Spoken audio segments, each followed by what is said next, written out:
The 45th Ordinary Summit of the Southern African Development Community (SADC) has concluded in Madagascar.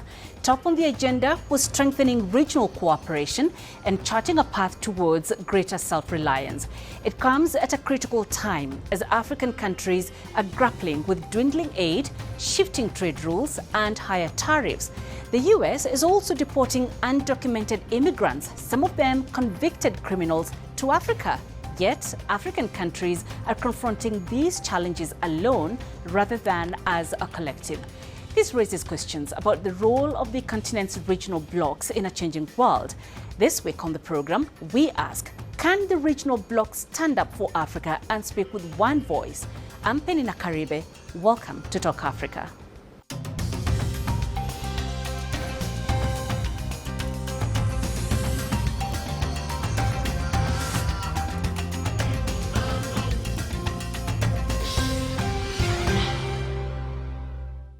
Let's now bring in our panel of experts to look at the latest SADC summit and regional blocs role. Joining from Abuja is Anthony Bisong. He's the policy analyst at the Center for the Study of the Economics of Africa. In Accra, we have Louis Yao Aful, the Group Executive Director of the African Continental Free Trade Area Policy Network. And in Johannesburg, via Zoom, is Tembisa Fakude, an economist. A very warm welcome to you all and thank you for joining our discussion today. Tembisa, let's start with you. Looking at the outcomes of this year's SADC summit in Madagascar, from the leadership changes to the new economic and security commitments, what stands out most for you? It was another talk show. They've established a regional fund, which hopefully is going to help with economic development in the region. They've also talked about the peace efforts in the DRC. But again, it's a tech shop. Nothing really tangible is going to come out of these discussions. They've been having these discussions from time immemorial, and nothing really serious has been coming out of them. So other than that, there's going to be a change of leadership. Cyril Ramaphosa, our president in South Africa, is an incoming president or chairperson of the of SADC in 2026. Really, there's nothing really to write home about. Right. So, Anthony, do you agree with what Tembisa said, or for you, was it different?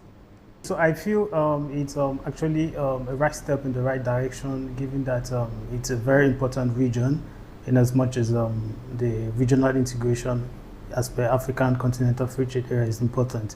So for the SADC, I think based on what they've outlined as an outcome of their summit, I think and that would really drive regional integration at that level, will ensure member countries are able to work together and then drive, support their economy and industrialization, given that they have comparative advantage. The region has comparative advantage in areas such as automotive industry, even mineral resources. It's just to ensure that whatever is set out, we move from talking to action. That is what we really need in Africa. Over time, we've been doing lots of policy streamlining or setting out policies, but implementation is really the issue. So I believe with the right leadership, we can drive that support. The political will should be set out, and then support should be given to MSMEs and to ensure the region grows, and then we industrializing through trade. Just like I said, if we can enhance regional integration, even at that level, and intra-regional integration in terms of SADC, I think we can then, as a continent, be strong and then supportive in growing the economies of the region. Thank you. Let me come to you, Louis. The summit placed self-reliance high on the agenda, with leaders warning that shrinking aid, rising tariffs, and global volatility are making the region more vulnerable. Why has self-reliance become so urgent, and what are the most practical steps countries can take to achieve it?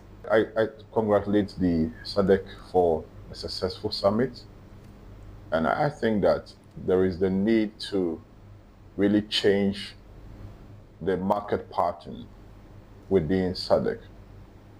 I think that the market pattern has always been looking outside. There's a need to consolidate the market pattern within SADC.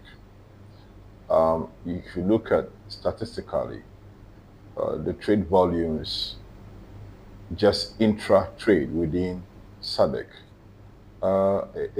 it's really not encouraging, especially where you can see that certain countries within SADC have the answers to their own trade gaps. And so countries within SADC should begin to really build upon the comparative advantages and allow those with the strength within those sectors or those commodity variants or sector variants lead.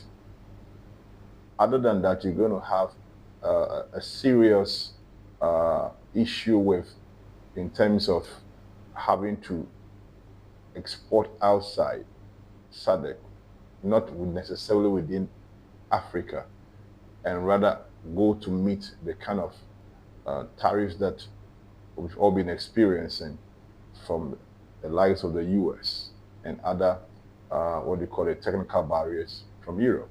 So I think that there is a need for for SADC to revise its market patterns back into SADC. And Luis, intra-Africa trade is seen as the key to economic self-reliance. The African Continental Free Trade Area became operational in 2021 and a pilot program has begun, but actual trade flows under its framework remain very limited. Why has progress been so slow, and what can regional blocs do to accelerate the implementation of the AfCFTA? The fundamental question is, what is the catalytic enablers within AfTA members or AfTA states? What are the enablers?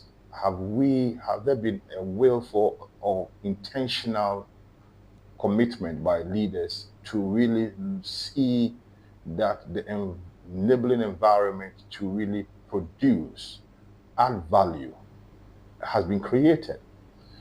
Other than that, it has been for some years now, since 2021, you realize that most manufacturing sectors within member states have not grown much. It has rather been the negatives. Then again, we've also had certain economic partnerships where we have not been able to focus on value additions among member states. Again, trade-related infrastructure has become a big bottleneck, because once you want to produce, and you don't really build on your trade-related infrastructure, it's going to be, you're going back to cost 90. Because one, apart from the fact that you're trying to inject capital into your manufacturing sector, trade-related infrastructure like, storage, trade-related infrastructure like roads, like rail, to facilitate the trade, it's very, very difficult.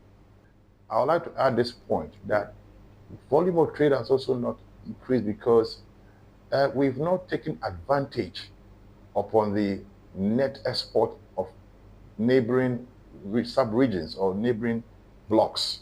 If you take West Africa, if you take ECOWAS, why will Ghana be importing strawberry from Netherlands when Morocco can supply Ghana with all the strawberries?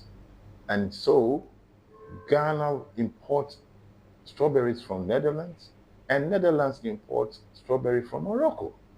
So if there is anything that we will produce out of strawberry, we will not even create that enabling environment for manufacturing to take off in the first place. So I think that we need to look at that side well, build on comparative advantage, grow the comparative advantage. And so the enabling environment is very, very important. And an intentional will of these, our economic actors and leaders, are also very, very important. Anthony, more broadly, only about 15% of Africa's trade is within the continent, compared to over 60% within the EU and over 40% within Asia. The vast majority of African trade is still with the outside world. Why is Africa still lagging so far behind in spite of these regional efforts? Okay, so these we can point to deep structural policy and institutional barriers. First of all, the deep structural barriers has to do with the non-tariff barriers to trade. We understand that it's really high when it comes to delays in customs clearance, delays at the port, and then the high cost of trading even within the continent. So those are the issues, those are the barriers. For instance, domestic regulation and domestic requirements. In exporting from, let's say, Nigeria to maybe Kenya or Botswana, it's really difficult because the standards, possibly the requirements there might be very difficult for Nigerian exporters or Ghanaian exporters to meet. So those are the non-tariff barriers. And then when it comes to issues of harmonization of requirements, so those are the set out barriers to trade. And then when it comes to high trade cost, we have issues of infrastructural deficit. It's really difficult and expensive to trade within Africa than even trading outside the continent. So those are the issues. And at the moment, even if the African Development Bank, through its trade corridors, its program for infrastructural development, it's really set out. So we need to address those barriers so that we can trade within ourselves. So through value chain and regional value chain development, industrialization can take place. And I would always say this: Africa can only industrialize through trade. And when our leaders sit together, come together beyond the political will, there's that political drive to implementing and domesticating the AfCFTA agreement, then we can drive and then look forward to a more integrated continent. So, Thembisa, as of course Luis has mentioned, as Anthony has just said, one of Africa's biggest challenges has been exporting mainly raw commodities instead of finished goods. So against that backdrop, leaders at the SADC summit set an ambitious target to increase manufacturing from around 11% of GDP today to 30% by 2030. That's just in about 4.5 years' time. So this push to add more value locally is exactly what the continent needs. But what will it take to make this vision a reality, and which sectors are best placed to drive that? Well, number one is we have a top-down approach. I don't see, expect governments to be encouraging business. They're supposed to facilitate business. But I think what we've been seeing, and the rhetoric that's been coming from these regional bodies meetings, is governments telling businessmen in Africa on how to do business. And it's supposed to be the other way around. We're supposed to have businessmen from various countries putting pressure on their government to facilitate the construction of infrastructure, for example, and all the essential logistics that are necessary for us to do business. And what has been the case, unfortunately, is this top-down approach of governments going to meet and making commitments, for example, of increasing business and economic activity. How do they plan to do that? Because they're not in the business of transaction. They're in the business of facilitating business and making sure that there are systems in place to facilitate business. I think we are overburdening all of these government infrastructure as a continental infrastructure to do business in Africa and to help facilitate the economy. But I think what's important in parallel to what they're doing, we need to encourage domestic business in African countries, because if you have good business within our own countries, those imperatives or whatever necessities we have will then be communicated to governments to implement certain laws that will facilitate business within Africa. But at the moment, unfortunately, what we see happening is a top-down approach, and all of us wait for SADC meeting to end so that we can get our marching orders from the presidents who have attended this meeting on how they're going to help us do business. And I think that's the wrong attitude. Our attitude should be that we must empower our own businessmen and women, and they must be the ones who are dictating the cause in terms of way forward when it comes to transacting first amongst ourselves and Africans and with the world. But to expect that we're going to have a meeting of technocrats who are politicians who know nothing about business, most of whom have never even run a business except political officers, that they'll come and then implement certain economic interventions for us to succeed in Africa, I think it's foolhardy. All right, so on that note, let's take a short break, and when we return, we'll broaden the conversation and look at whether Africa's regional blocs can respond more robustly to the external pressures the continent is facing. Stay with us.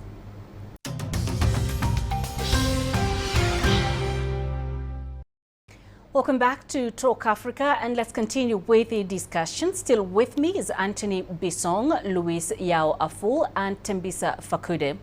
Now, Luis, let me come to you for this question. In his acceptance speech as SADC chair, President Andry Rajoelina said he is committed to strengthening political and economic cohesion so that the bloc can, and I quote, speak with one voice, particularly when dealing with the major powers in defending our commercial interest. So question is, why is it important for African regional blocs to respond in one voice when facing external pressures? That has been our problem for many decades. The fact that we are not able to really come as a bloc. That was the reason for the AfCFTA, so that we can have one economic bloc. That was why the AfCFTA was built upon the harmonization or the building blocks of the regional economic blocs. Else we're having fragmented markets. Secondly, another area I have to look at is that some of our economic partnership agreements outside some of the outside AfTA, some of them are not really helping because, and I want to cite even Ghana. Our economic partnership we had with EU is nothing good to write home about because we give them certain tariff concessions, certain preferential treatment, whereas we sometimes deny member states within the AfCFTA. So we have to look at, secondly, our kind of partnership, economic partnership agreement we have with some of these external or third parties. That brings in that pressure. And so it's very difficult to withstand them and fight back.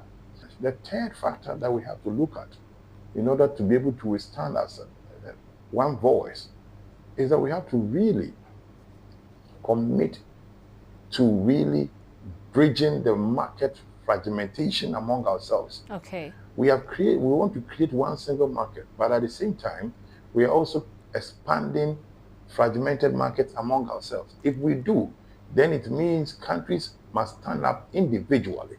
But if we integrate these fragmented markets under the agreement that we have ratified, it makes us very, very solid to really withstand some of these external approach. Let me pose this question to Tembisa. Tembisa, regional blocs are meant to give Africa leverage in global affairs, just like Luis has said. And for example, when the European Union faced US tariff threats, it responded as one bloc and gained more leverage. By contrast, African countries tend to face such pressures individually. And I'll give an example. South Africa got slapped with tariffs the other day by the United States. It was President Ramaphosa who flew to Washington to iron this out. Doesn't this show the broader problem that Africa lacks a united front? And what role should regional blocs play in changing this? You're correct. One would have expected not only from the regional blocs, but one would have expected the AU to have taken the plight of Africans to Donald Trump. One would have expected the AU to have taken the cancellation and the throwing out the window of AGOA to Donald Trump. But what we see standalone positions from various African countries when it comes to economic and political matters that are ordinarily supposed to be tackled from the bloc perspective. And that is indeed a problem. It's a weakness, but it's not only Africa, by the way. The other platforms, particularly BRICS, of which we're part of, one would have expected that they would have taken this matter as a BRIC bloc, because most countries that are impacted at the moment, whether it's India, Brazil, and South Africa, by these tariffs, are members of BRICS, outside Iran, of course, and Russia, that are facing their own individual economic challenges with the world. So you're correct. One would expect, of course, that these regional bodies will do something. And this is why, when people say that it was a successful meeting, success, how do you define success? Is success the ability to fly these politicians, let them sit and talk comfortably and then go back home? Is that what success is? We've been having these talk shops for decades, and nothing really is materializing. And this is why I emphasize that the best we can do is to empower our own domestic social, political, and economic activities. Let us have our businessmen and women fit for purpose, and let it be them who will put pressure on governments to come up with logistical support for us as Africans to do business and intra-African trade. But as long as you're going to have these people who are elected and who's working hard to maintain their positions in office, telling us how to do business, that's going to be the problem. And it's really disappointing that all the time, whenever SADC or all these regional bodies meet, we all wait in anticipation that we're going to come up with some sort of a plan that will help us as Africans to rise and do business as expected. But they never do. And they don't concentrate on what they're supposed to be doing, which is, number one, facilitating business, bringing down the borders, making sure that there's infrastructure, logistics are in place. One of my colleagues talked about railway, for example. The Americans came in to Congo, and in less than 3 or 4 months, they've got something called the Lopido Corridor, which is going to be transporting and continue stealing our minerals away from Zambia, DRC to Lopido Port in Angola, meaning that they can do it themselves. We should have done this long time ago. Our ports are aging, and we are not really investing in making sure that these ports are there, fit for purpose, and they can facilitate business. So you're correct that the regional bodies have shortchanged Africans in terms of bloc negotiations, but it's not only the regional bodies that have done so. AU has done that, and I think AU need to be criticized and taken to task for not really representing Africans at various platforms where it matters, particularly when it comes to matters of AGOA and the tariffs that has been slapped to a number of African countries. Well, Anthony, recent US and European measures have put individual African countries under pressure, from the $15,000 visa bond now applied to Malawi and Zambia to the EU's carbon border tax that will begin next year. How vulnerable are African countries when they face these kinds of external shocks alone? And what role could regional blocs play in crafting stronger joint responses?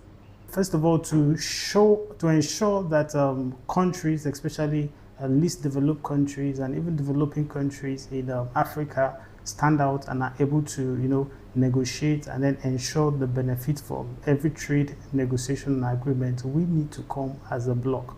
ECOWAS needs to put its house in order, ensure it sets out its trade rules, and when negotiating with any other heavyweights outside the continent, they go as a bloc. And then, when the AfCFTA fully becomes, it's already operational, and then when we get to that level where we all have sat together and all the protocols under negotiation now, have been domesticated by all state parties, and then we are now operating fully under the agreement, then we can go together. Initially my colleague said something. In negotiating with these big weights, they understand the divide and rule is what is really exposing our vulnerability in Africa, because we are not united. So we need to set that out. We need to reduce beyond our tariff. We need to address issues of non-tariff barriers, which is really a difficult one for us. We can trade with ourselves because of regulation, and then because of certain requirements we don't need. We need to harmonize all of that.